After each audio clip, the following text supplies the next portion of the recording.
President Joe Biden has a message for China. Don't expect any easing up of military operations in the South China Sea or Taiwan Strait.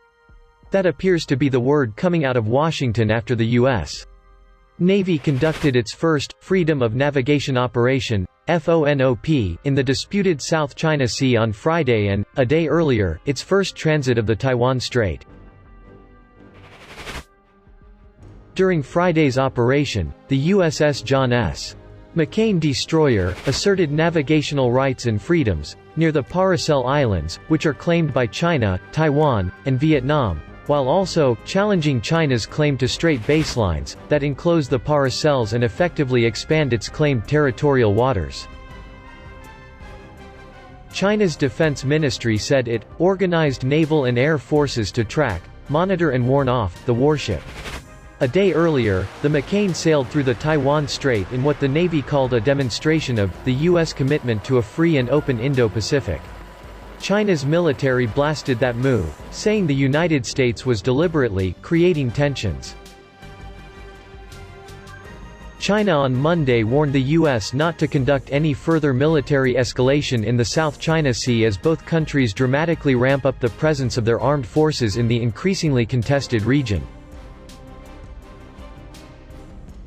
Days after the U.S. redeployed 2 aircraft carriers to the region in move seen as highly rare, and, to China, provocative, Chinese state media on Monday confirmed it had sent a brigade of aviation forces to 2 islands it administers in the contested Paracel archipelago along with a series of warships.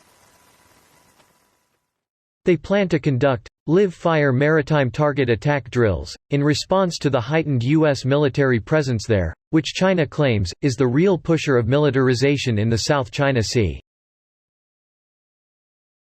If U.S. military provocations in the South China Sea persist, China could be left with no choice but to conduct more drills and deploy more warships and warplanes in the South China Sea, reported China's Global Times, which is not a direct mouthpiece of the Chinese Communist Party but is seen as aligned with its views.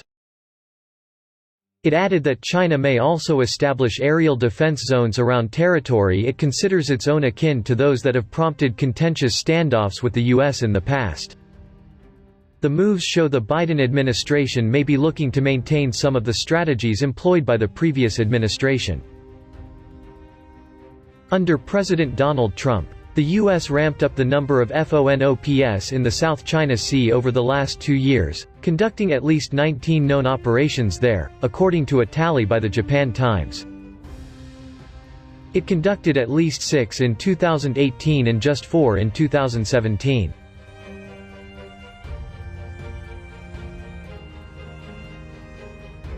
Under Trump, the U.S. Navy also sent warships through the Taiwan Strait at least 15 times in 2020, a level unseen in recent years as Beijing heaped military pressure on Taipei. China, which claims Taiwan as an inherent part of its territory and has vowed to bring it back into the fold, by force if necessary, has conducted almost daily flights near the island in recent months, usually involving surveillance aircraft. Thursday and Friday's operations came on the heels of a reported simulated strike by 13 Chinese warplanes, including nuclear-capable bombers, on the USS Theodore Roosevelt aircraft carrier strike group as it entered the South China Sea near Taiwan on January 23. The U.S. military did not confirm the reported simulation, but said its vessels were never at risk. Monday's provocative language serves as the latest salvo in a dramatic escalation between the Trump administration and Chinese President Xi Jinping's government in recent weeks. The U.S. would begin taking a new stand against Beijing in the South China Sea, not breaking from an official stance of neutrality but announcing new support for allies, and partners that also claim islands, reefs and fishing grounds as their own. His comments came shortly after Beijing announced new sanctions against a collection of American lawmakers it believed had threatened China's sovereignty in the region. China then threatened more sanctions against American officials if the U.S. did not back down from its interference in Beijing's designs for Hong Kong. The Biden administration has rallied rare bipartisan support in Congress to push back against China's implementation of new national security laws on the semi-autonomous city widely seen as an attempt to impose full control of the former British colony. Beijing's move on Hong Kong, along with a violent clash on its contested border with India last month, have prompted many analysts to believe China sees the ongoing fallout from the global coronavirus pandemic as an opportunity to achieve its broader territorial goals. Beijing claims some 90% of the South China Sea, through which trillions of dollars in trade flow every year, despite overlapping claims by others in the region, including Vietnam, Malaysia, the Philippines, Taiwan and Brunei. It has reclaimed and militarized a number of islands in the waters despite protests from other claimants and the United States. The US and Japan fear the Chinese-held outposts, some of which boast military-grade airfields and advanced weaponry, could be used to restrict free movement in an area that includes vital sea lanes. Colin Coe, a research fellow and maritime security expert at the S.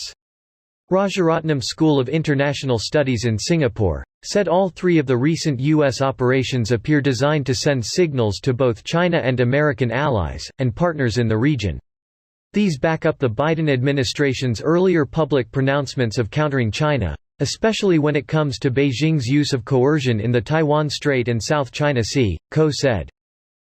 The U.S. military operations should also be seen in the light of earlier comments made in Washington that contentious issues with China, such as the South China Sea, will not be traded for cooperation on climate change despite the Biden administration's expressed willingness to work with Beijing in areas where there are mutual, converging interests, Coe said.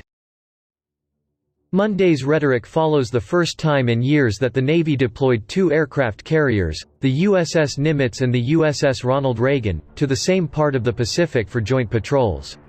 Part of broader exercises with allies and partners in the region, the flotilla has also conducted what the military calls freedom of navigation exercises, which are designed to challenge another country's claim, in this case China, to waters that the U.S. considers international territory. The commander of these forces indicated on Friday that U.S. forces could stand up to Chinese threats. High-end integrated exercises bring unmatched flexibility, endurance, maneuverability, and firepower to an all-domain warfighting environment. Alongside like-minded regional partners, these efforts are in direct support of U.S. resolve to fly, sail, and operate wherever international law allows, Vice ADM.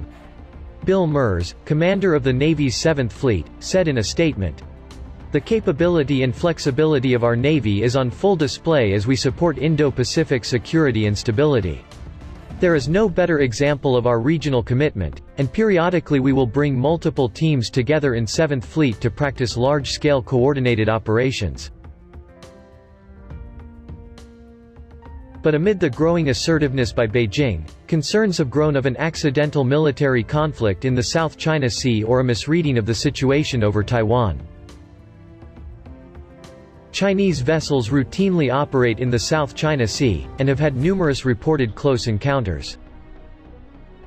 As for Taiwan, the tug-of-war between the U.S. and China over the island's fate took on a new dimension under Biden, who sealed multiple arms deals between the two partners and dispatched high-level officials for heavily publicized visits there. Despite having only been in office for just over 2 weeks, the Biden administration has already voiced support for Taipei, criticizing Beijing's attempts to intimidate its neighbors, including Taipei, and calling the U.S.-Taiwan relationship rock solid. Any attempt to challenge China's red line on the Taiwan question, as the previous administration threatened to do, will not only take a heavy toll on China-US relations but also ratchet up tensions in the Taiwan Straits to a dangerous degree, it said.